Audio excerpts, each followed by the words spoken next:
వర్షాలు కురవనందుకు గాను నీ జీతంలో 10 రూపాయలు విరగ్గోసేస్తున్నాను రా. వాన పడకపోతే అది నా తప్పురా, వానపాం విధవ. తొండం తెగిపోయిన గున్న ఏనుగు మొహలా మొహం చూడు. పోతావు రే, నాశనమైపోతావు. మహాశయ, మా నాన్న తను చేసిన అప్పుకు గాను నన్ను మీ దగ్గర పనిలో కుదిర్చి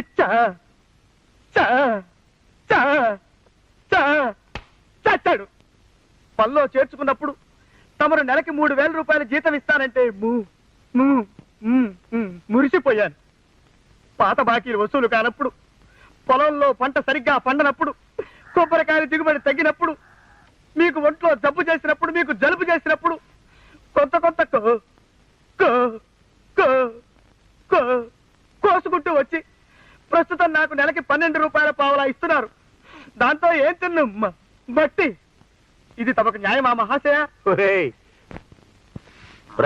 సుందరం, ఎక్కడికి? బయటికి నాన్న.